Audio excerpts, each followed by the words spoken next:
Hi, it is Carol C.C. Miller coming to you from Positive Focus with This is Life, and my co-host Tina is here.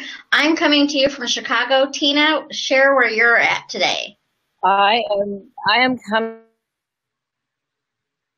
island in the Bahamas. I'm here on vacation with my family, so it's a beautiful, beautiful day, and I'm happy to be here with you. That's beautiful. And what's the town? It's called Hope Village? Hope Town. Hope Town. I love the name of that. So I know. It's perfect. It's like hope. How can you get better than hope? If any of you are joining us, I would love to know where you're joining us from. And as you know, I'm a big believer in the power of hugs. So if you need a hug to heighten your celebrations or lessen your sorrows today, post where you're joining us from, and I will come back and give you a virtual hug later. Today, Tina and I wanted to talk about the power of words. And I've spoken about them before because to me, I'm very I call myself word sensitive because there are certain words, you just hear and you just kind of have a little twitch about it. And sometimes those words give you that yay, happy twitch, where other times it gives you the, that just doesn't feel good. So when Tina and I were talking last week, she too feels and believes in the power of words. So let's talk about words, Tina. Yeah, I like you said, you feel quite sensitive to words. I too, I've become more and more aware of words and the power that they have over our lives. And truly, I'm a firm believer that our words make our reality. And it's so important that we become conscious of the words that we're using and even before that, the thoughts that we're thinking, because as you and I were talking before, words had energy, and that's if we can become aware of how we speak and how we tell our story of who we are and what it is we want for our life, if we can bring that awareness to everyday living, I promise life will change. And you'll find that you're living in a more beautiful, giving world if you're more aware and conscious of the words that you speak. I think it's so important because I've been word sensitive and really focused on what I say and how I say it for many, many years. However, even recently in the last, probably year, I realized I have said things that were hurtful that I just totally, until I really listened to what I was saying. And the example I'm going to give you is I personally cannot throw well. Like if I try to throw a dart, it lands about 2 feet in front of me. If I try to throw a frisbee, it goes way off to the side. And I used to say I throw like a girl. And when I said that, I was meaning I'm a bad thrower. I was not intentionally saying women and girls are bad throwers, but in essence, that is exactly what I was saying, is comparing my bad throwing to how girls throw or how women throw. And that's just so untrue. But I've said that for many years because I've never been a good thrower. And it was until last year, I believe, I saw a video, a girls empowerment video. And they talked about that actual saying, throw like a girl. And it really hit me to the core because I just never, it really goes back to being aware of what you're saying. Because I was not aware of the impact those words could have on other people. I was, and truly have on myself. I really shouldn't even affirm I can't throw, because why do I affirm that? That's right. It wasn't a big deal to me. Like there are certain things, people always tease me because I'm directionally challenged. And they're like, quit affirming that. And I'm like, I'm okay being directionally challenged. So it's all right. But I had never thought about it until I saw that video and saw little girls being told, what does throwing like a girl look like to you? And if they were really young, they had not been influenced with that poor girl throwing. So they threw really good. And then some boys threw really good who had not been influenced to believe that girls can't throw. But women, when they were asked to throw like a girl, they threw like what I would throw like. Because we've been influenced for so long that throwing like a girl means you can't throw. It's amazing. It's amazing what we grow up with and the habits that we that we continue to perpetuate through our language. And, I remember there was a time in my life where it was just habit. People would say to me, "How are you?" And I would just say, "Oh, tired." And I wasn't really tired, but it just became that's what I said. And it wasn't until one day it really hit me. What am I doing? I'm making myself tired, because every time I see someone, I'm telling them I'm tired. And, I guess more and more, like I said, it's been a few years that I've really taken notice of words and how they impact my life, that I've made that switch. When someone says, "How are you?" I will not, even if I'm tired, I will not say I'm tired, because I don't want to affirm that. And I'll say something that, yeah, life is good. Thank you for asking. Just using those positive words, you can feel it, can't you? You absolutely can. And I think it's a good thing to bring up, because when we're affirming things, like affirmations truly are a step above where you're at right now anyway. Mm-hmm. So like when you're writing and reading, your affirmations are usually to take you into the future of what you're talking about, it as if it's right now, but it's a future goal that is not so big that as soon as you say it, you're like, there's no way that's happening. But it's still a stretch for you. Mm-hmm. So, because I think people sometimes think if you're really truly feeling tired, and that you then tell somebody, "Oh, I'm feeling great," some people see that as being inauthentic. Yeah. And it could be. Some people are saying it from a space of untruth rather than from a space of empowerment. Or you could still say even there's other ways to say it too without affirming that you're tired, because that tends to be one of the things I affirm a lot is I don't get good sleep. Yeah. Well, that's why I don't get good sleep, because I tell everybody I don't get good sleep. Yeah. But if you just make these, like you said, sometimes the gap between what you're feeling and what you think you should be saying is too great, and you just need to take those small steps. But the truth that I can say today is life is good. And maybe I'm having a difficult day, and I may feel the need to express that to someone, but as often as possible, whenever I can, I try to shift words and find new ways of speaking them and saying them and expressing them, so that that becomes my reality. We have Melissa. She's just commented, "Write words twice and you get a sword." So Melissa, I'm not quite sure what you mean by that. If you can add a comment or have you heard that, Tina, before? I've heard that, but perhaps when I think of a sword, I think of power. So where would we be if words did not exist? Agreed. Yes. Where would we be? Words are everything. They really are. Reality, They really do.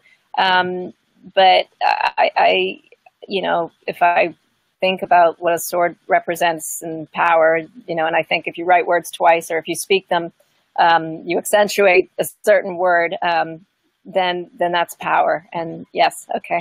You see, I absolutely love that, because right there it shows, like, I see a sword as cutting things. Yeah. So to me, it's more of a hurtful thing than a powerful thing. So it's really interesting. On how you perceive things, right? Yeah, how we perceive things.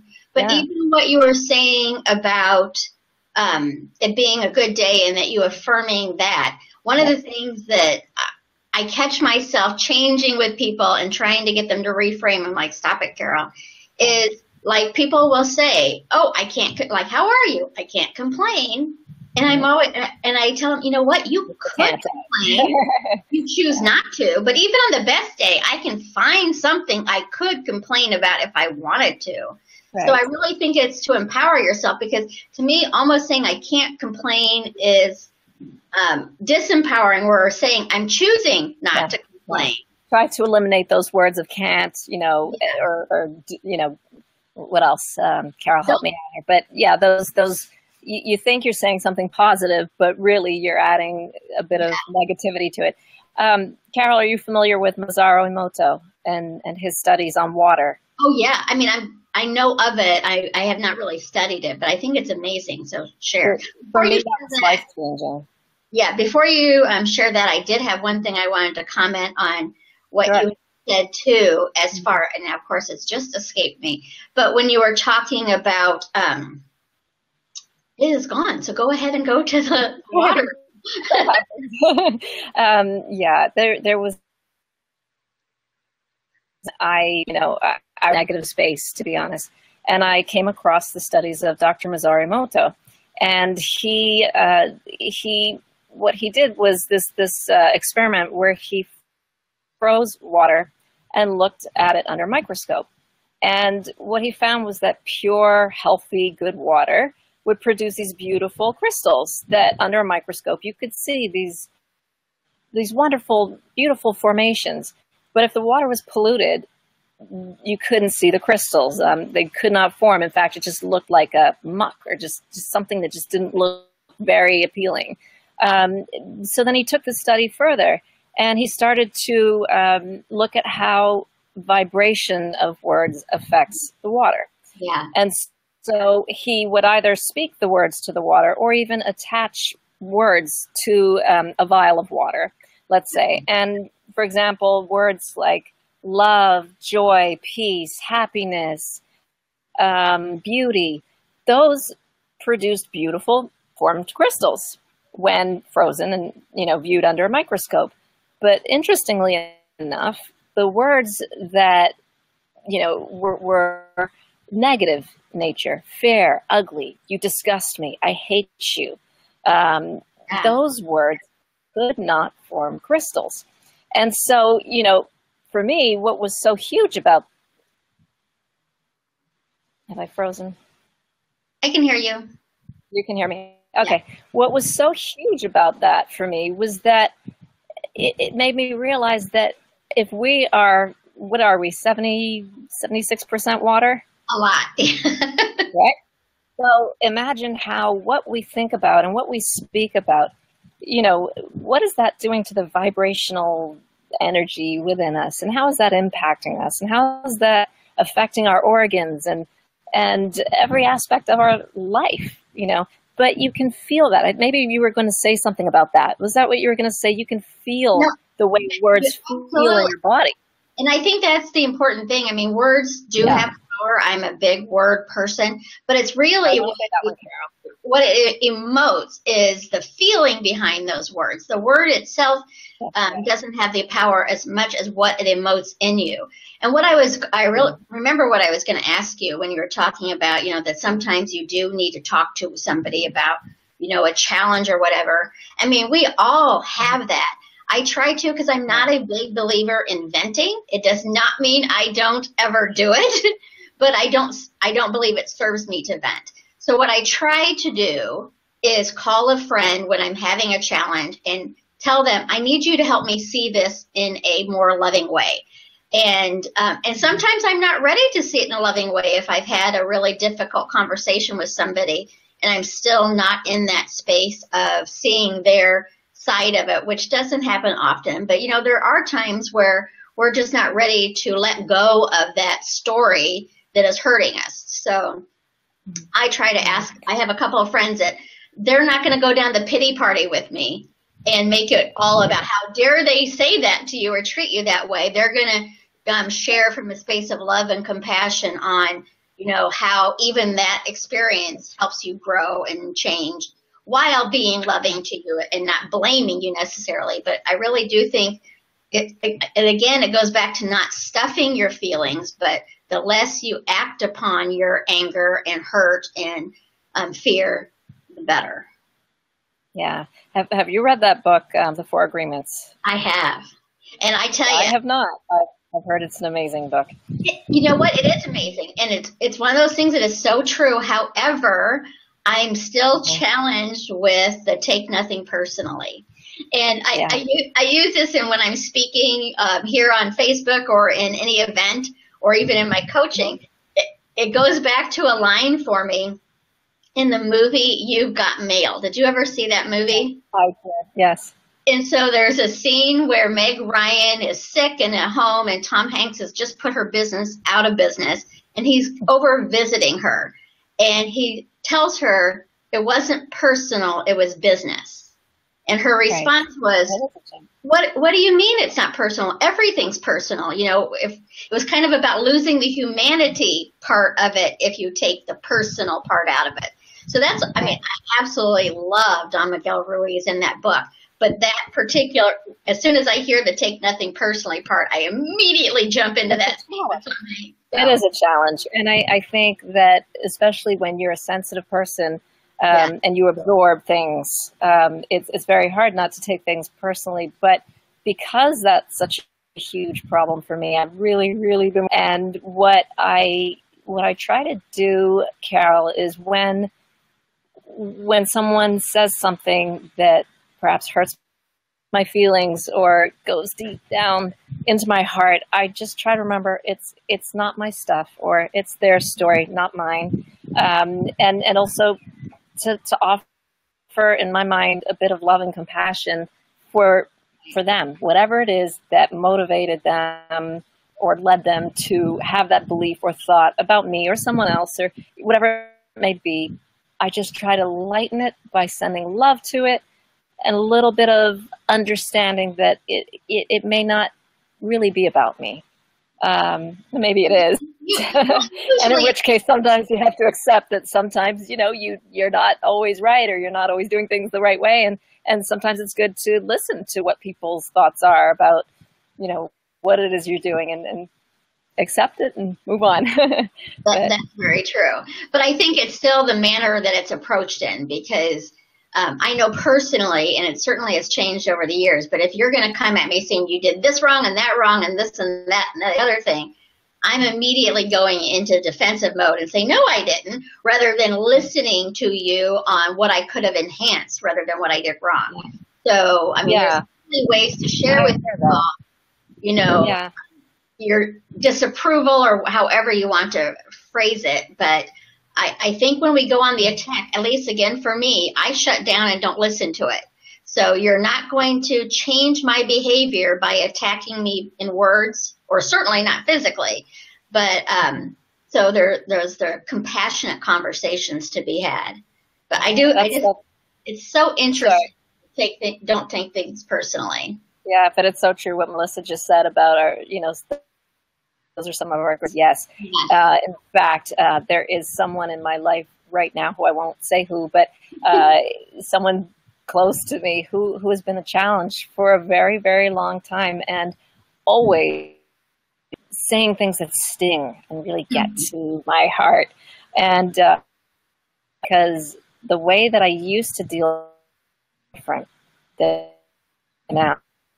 And now, because I'm all of thinking from a compassionate place, like, okay, what is causing her to react this way? What is causing her to speak in a way that stings, or, and then again, I'm thinking, whatever happened to her, bless that part of her, help that part, or just maybe stuff, let me be gentle on it. Just, it's confrontational when at me, and just be more open to, okay, let me try to be understanding. Still being something's not okay, saying, you know what, that's unacceptable. Right. That's not okay. Right. There comes a point when you don't have to be weak, but yet can be understanding. And yes, Melissa, I agreed. Yes, but it's such, and I admit I am take things to heart and take it deeply and feel the pain of that. I've found it's not serving me. It's not really good for me. That is so true. Not only that. Okay, now I'm hearing feedback from me. That, can you hear my feedback, or is it just me? Can't hear it. Okay, good, because I don't want other people to have to be disrupted by it.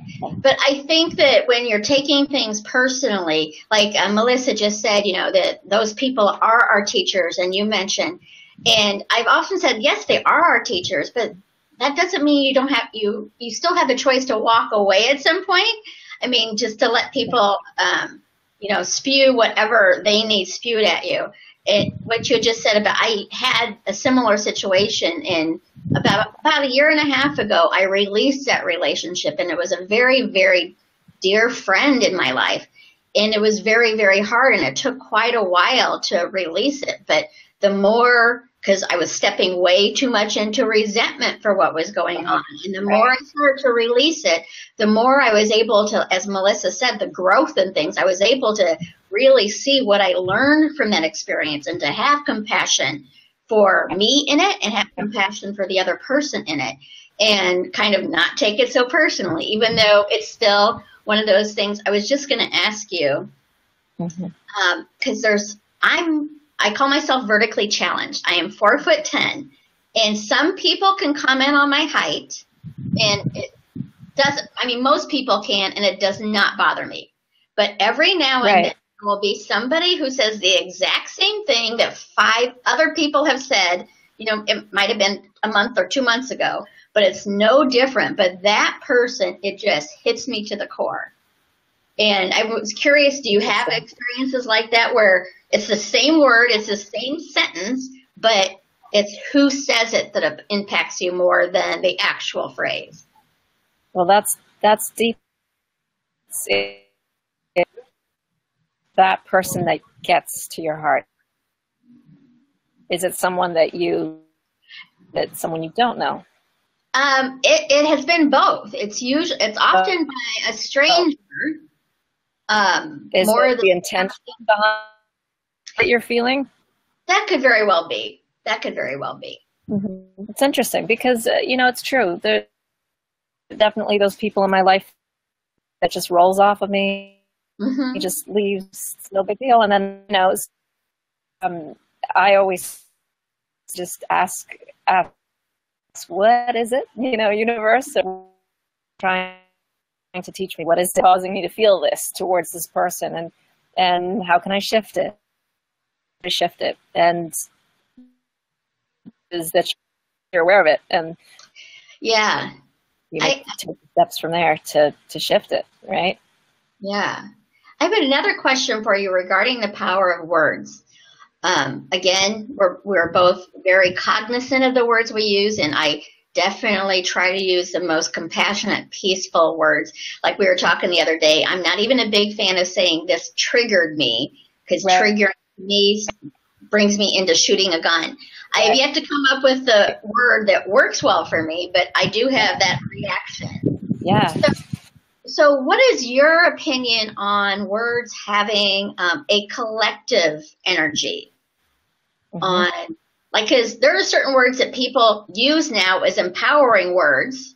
Can you give me an example? Okay. I usually don't cuss on these, but I'll say bitch. People now use that term as you bitch as an empowering thing. Yeah. And to me, I don't find it empowering. I don't like the word, but so I believe it still has that energy of its, I can't even say origin because I've not researched the word to see other than it was a female dog at some point, but I don't know where it became associated with women, calling women that. I just don't see where it could have ever been empowering. So my understanding is it's not. There are many words, as we know, that are now used today that really dark, negative, really negative places. And I don't see make it into something positive.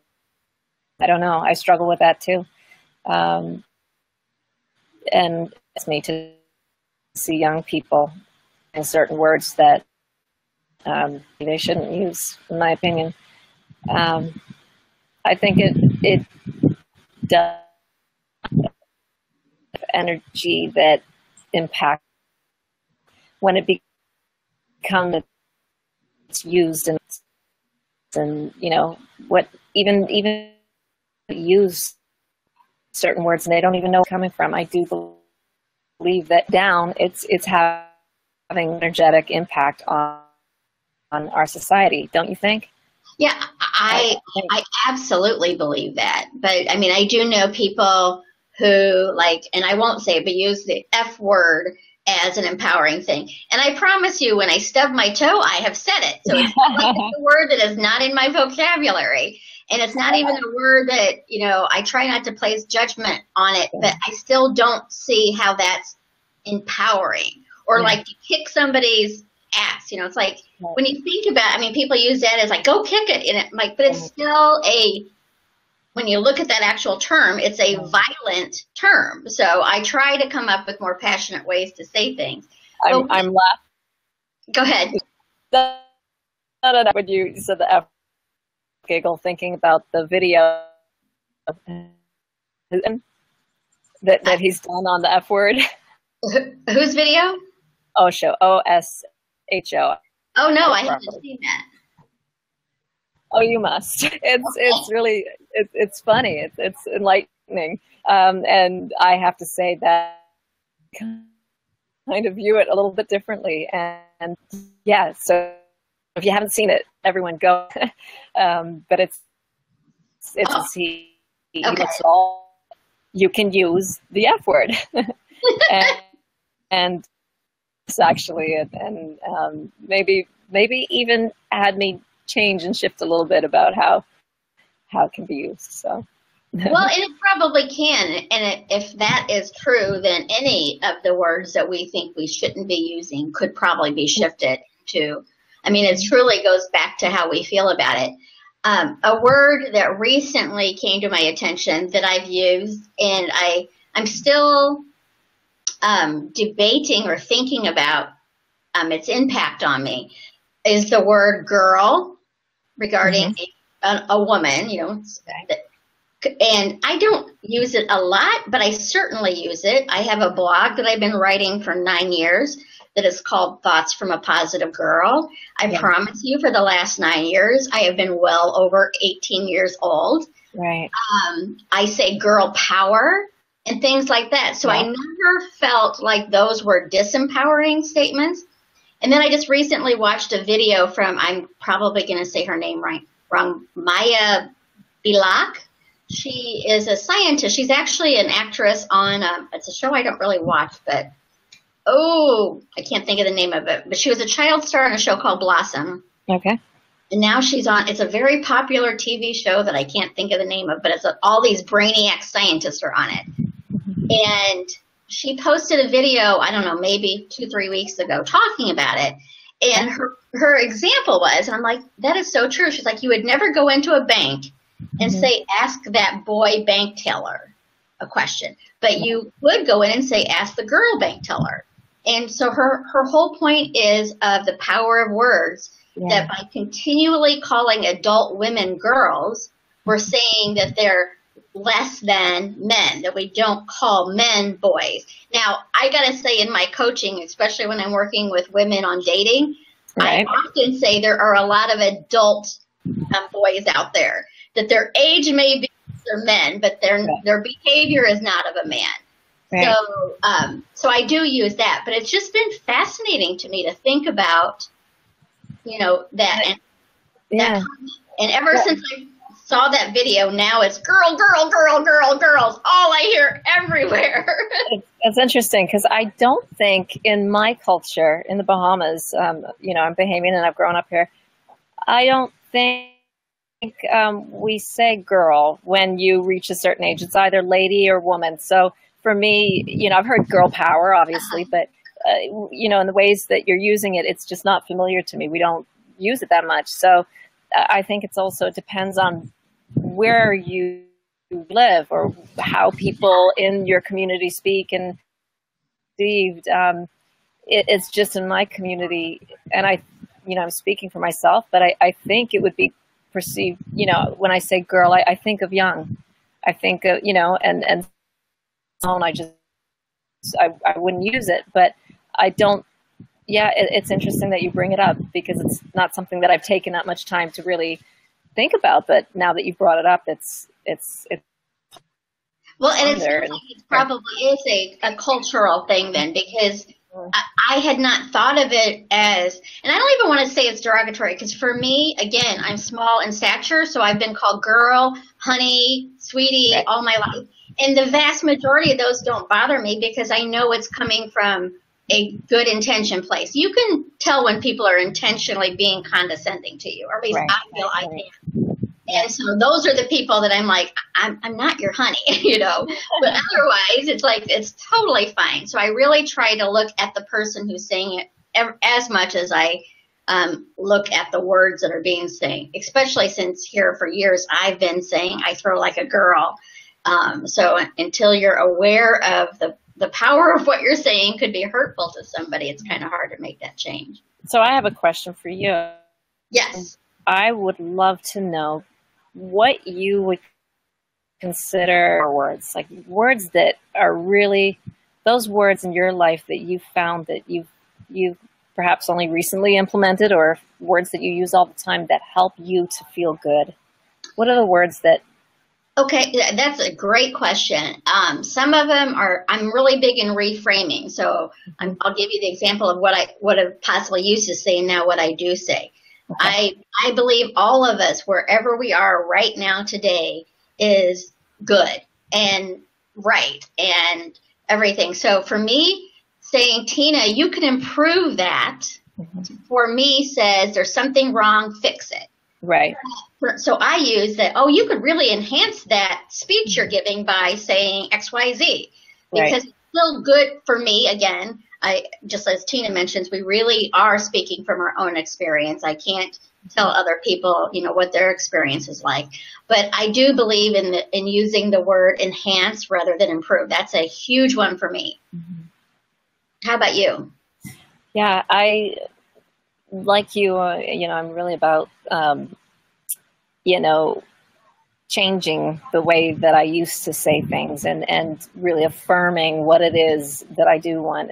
And for example, a very big thing for me was the fear of public speaking. Let's just talk about that. And I was determined to change that.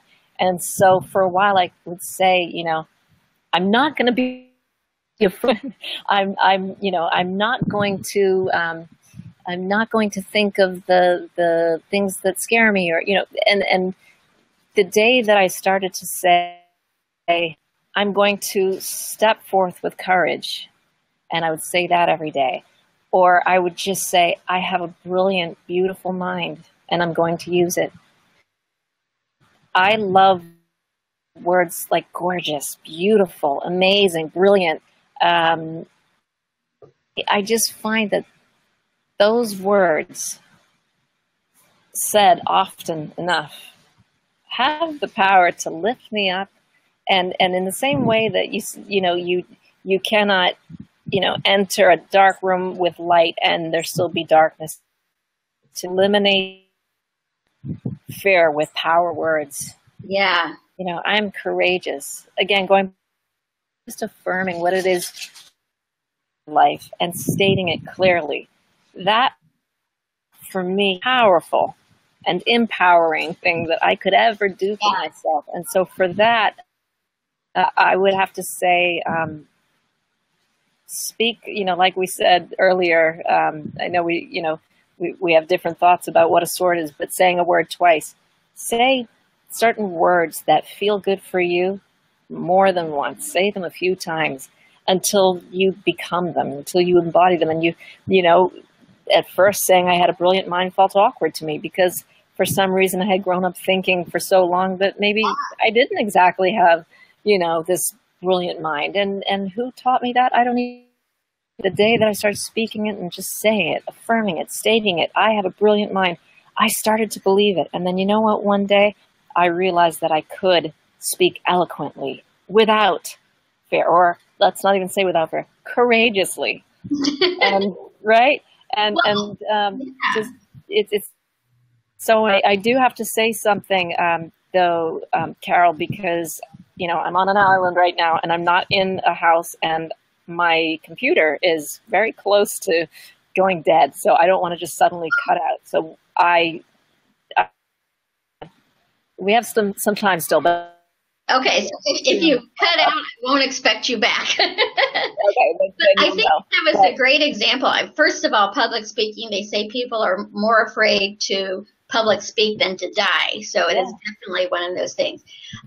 Are you familiar with Michael Logier? No, tell me.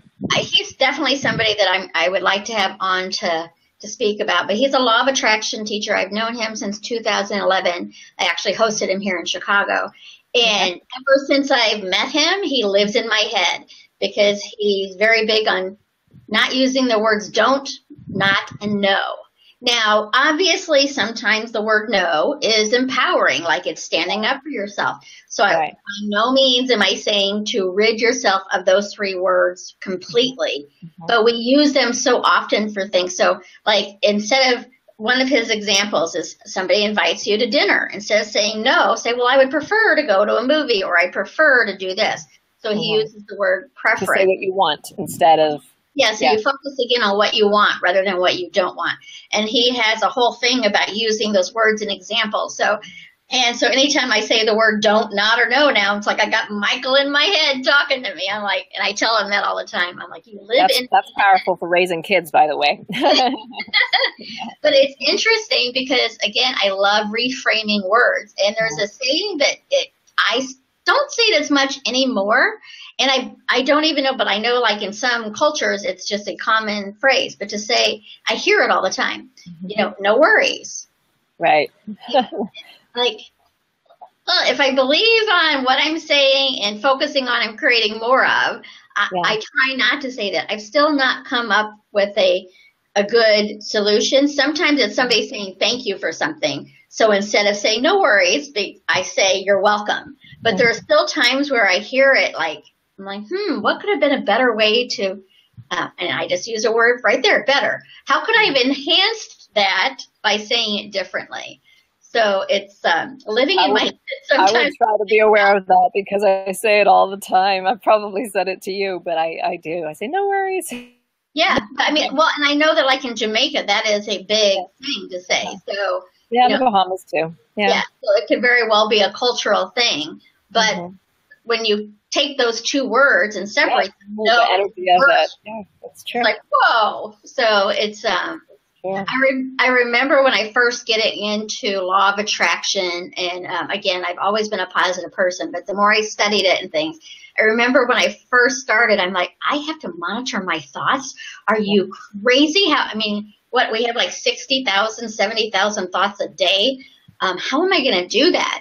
But it's really about, again, being gentle with yourself and just doing little changes to make it easier situation for you, kind of thing. Exercising your thought muscles.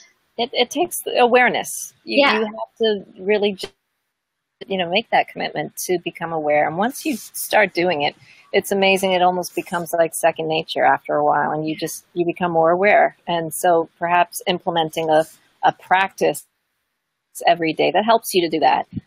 Just sometimes, for me too, just pausing in mid-thought, thinking, is this love, or is this kind and compassionate, or is this, and of course, look, this is life. We're human. We can't always come, just be realistic here. But the more and more you practice, there are times when, normally you may have not been that way. And if you can take that step to, each and every day to improve, and then, you're doing something good, and you're actually empowering yourself. Again, I think that is so important because I think for a lot of people, especially like if I post something on Facebook on Positive Focus and I mention something about kindness, there will be comments like, well, that's not easy, or it's easier said than done. And kindness for me personally requires a great deal of strength, because if you're faced with an unkind situation, it's so easy to step into that guttural fight back mentality. And I don't mean physical. If you're in physical danger, there's, that's a whole different ball game. You need to protect yourself there. I'm not remotely saying do not protect yourself, but often, in words or whatever, we want to lash back at the people who are spewing hate, and it's easy to do. And if you're surrounded by a group of people who are in that space of hatred or fear, it's really easy to join them. So it takes a lot of strength and courage to stay within being compassion and kindness. And compassion and kindness does not mean you're agreeing or even allowing what's going on, but you're not joining them in that fear-based space. True. Agreed. Well, I think we can both agree that if we commit to being more aware of the words that we use each and every day, how we express and how we share. And when I say that, I mean your everyday, what am I? What am I doing? How, we're making that commitment to shifting each and every day a little bit more and more so that you use powerful words that lift your spirits and lift up the spirits of others. I say that you're taking the step to making this world a better place, and that's what we want to try and do each and every day, right?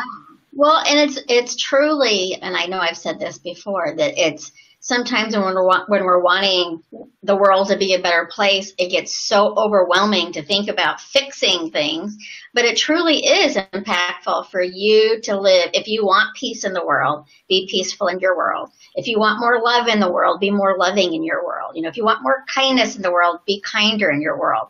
And I would really encourage you, and I'm pretty sure you're going to agree with me, when you use the words I am, make them powerful and loving and kind and compassionate. Do not say, I am stupid, I am dumb, I am ugly, I am old, or whatever, because I am is very powerful. What are your thoughts with that? Yeah, well, let's leave this with our audience as something you go out and do. From, when we stop this, take some time to think of all the I am courageous, I am beautiful, I am wise, I'm, I'm kind, I'm compassionate, I'm loving, and remember those and say them often. It's so powerful. It'll change your life. Yes, it will change your life. And for those who are still steeped in a space of saying I am in a negative term easily, just say, I'm in the process of loving myself. I am in the process of being kinder. And I think that when you find yourself that you're unkind to others, it's really often reflected that you're unkind to yourself. So, you don't have to say, I am loving and I am beautiful if you don't really believe those, but start making small steps to believe them. Because putting negative terms behind I am is affirming the negative parts of you. Putting positive terms behind the words I am is affirming the positive parts of you.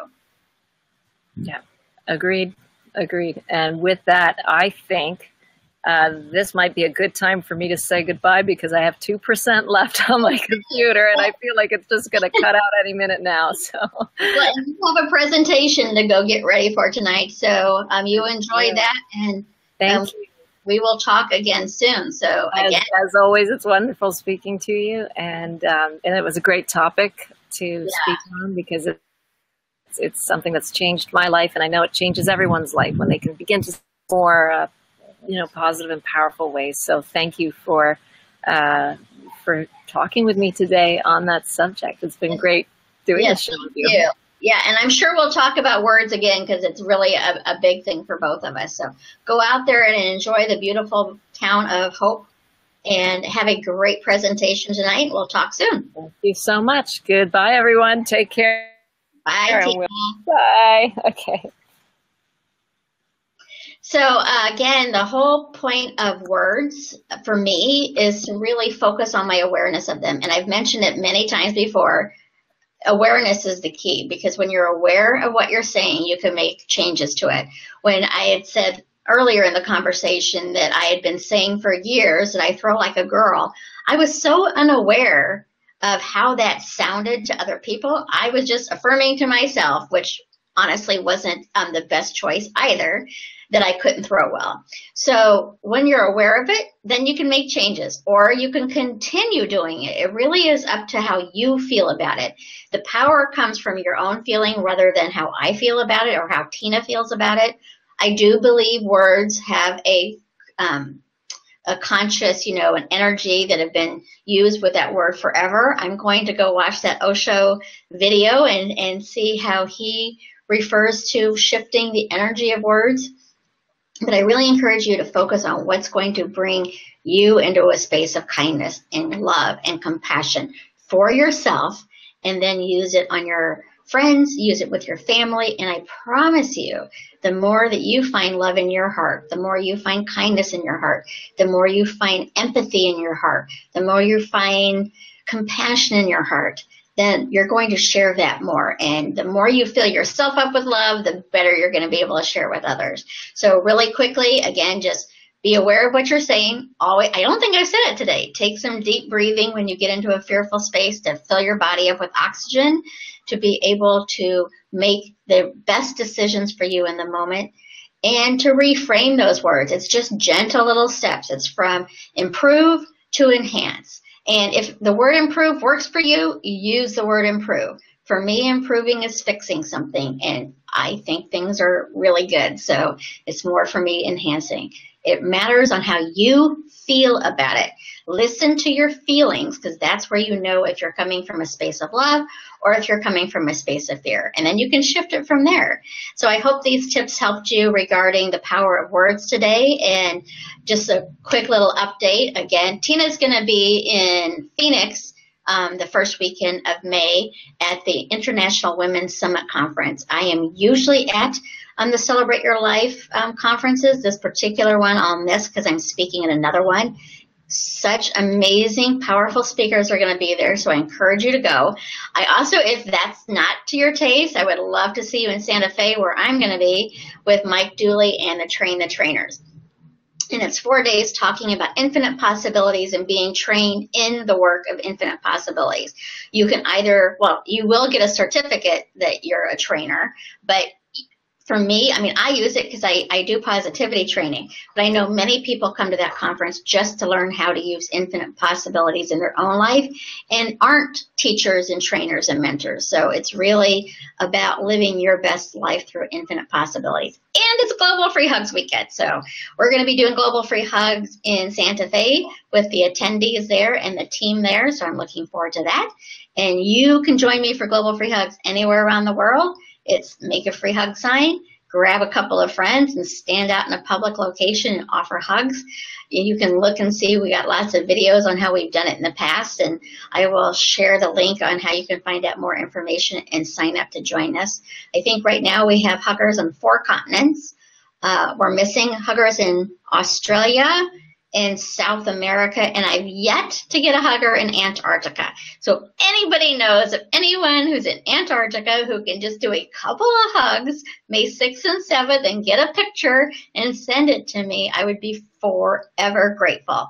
But otherwise, it's 4 continents. I believe we have 11 countries right now and 17 U.S. states. So we're a little behind from last year's, but it's probably because I've been so busy I haven't been promoting it as well as I have in the past. But as we know, it's all perfect, whether it's 1,000 huggers or 500 or 5 people out there hugging. The importance is to see people, to let them know that they matter, and to let them know that they're heard and cared for. So if you're not a public stranger hugger, I encourage you that weekend to hug your family and friends and send me those pictures too, because it really is about shifting our thoughts and our feelings towards being kind and compassionate to each other.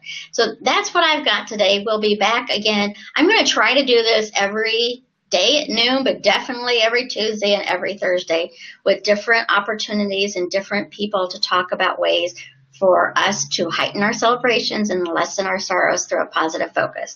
Because the more we focus on what we want, the more we're going to get it.